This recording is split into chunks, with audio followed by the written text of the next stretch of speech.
Mark from VortecPro. We appreciate you guys watching our videos. Seems we've picked up some hate mail throughout this video series. Let's address those today. Here's the first one from John Smith.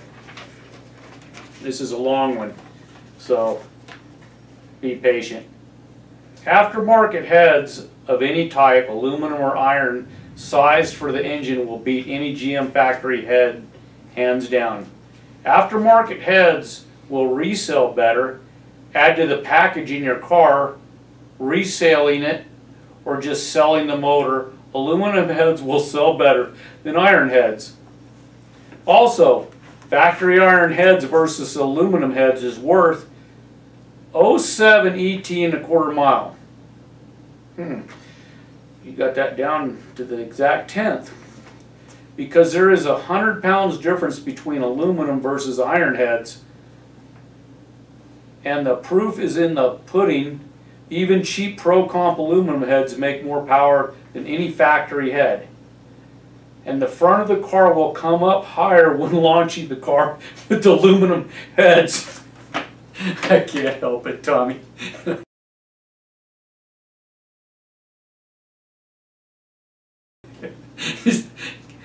For better weight transfer on the street or at the track.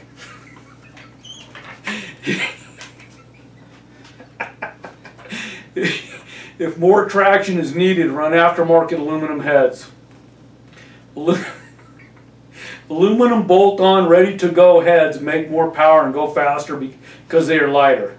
New heads have longevity and dependability with all new parts is a big plus. Aluminum heads will take higher compression, better without detonation on the 10.5 to 1 pump gas, and core shift on factory heads you will never see it at the track or on the street.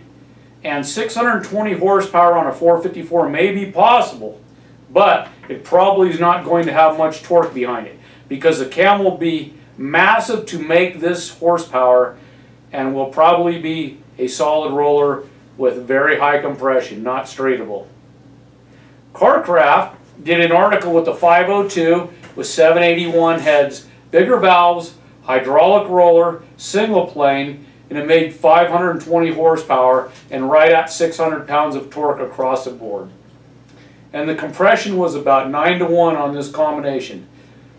So if somebody jumped it up to 1.5 of compression higher, it's not going to make an extra 100 horsepower. Anything is possible with 15 to 1 compression, fully ported and polished iron heads, performance valve job, monster solid roller cam, 1050 Dominator carb, single plane tall ram Merlin X intake, 2-inch 1/8 equal length headers, and 620 horsepower is possible. Well, John, I don't know what to tell you. Let's move on. Okay, here we've got Joshua Rickards commenting on our engine build 620 horse big block Chevy Part 3 head core selection. Waste of time with iron oval heads. Rec ports or aftermarket is the only way to go. Best option is to go with the LS platform. Big block Chevys are boat anchors. Okay, well, I don't know what to say to that either. I mean, let's go ahead, move on. Here's one from engine build 620 horsepower 454 big block Chevy Part 3 oval port head core selection. Dale Groves. John Lingenfelter could only get around 560 with some pretty fancy head work and a whole lot of welding on the intake. Are you sure about that, Dale? So where is the other 60 horsepower coming from? Well, I'm not really sure what John did in his shop, but I actually do heads for the guy that did the heads for John back in the 80s when all those magazine articles were wrote, and they weren't doing much welding to get 620 horsepower. Okay, let's go to the next one. Here we go. Aftermarket heads, why you shouldn't just bolt them on.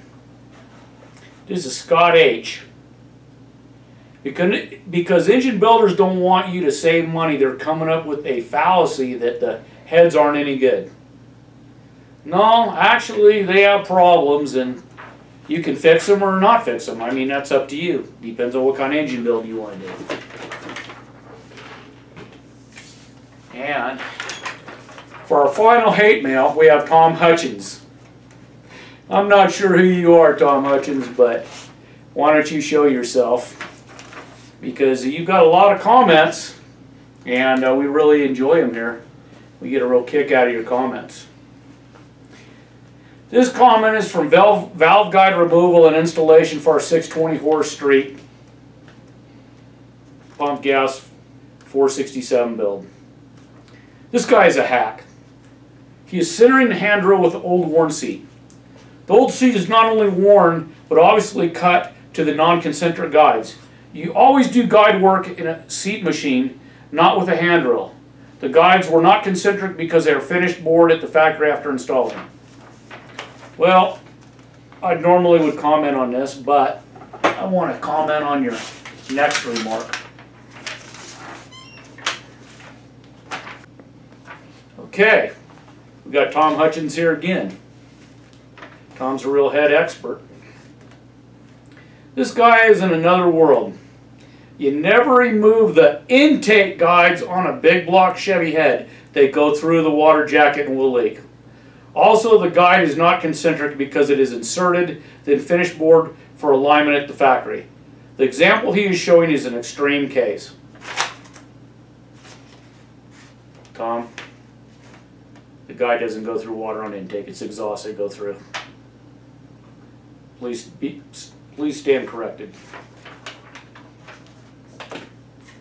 That's it for hate mail.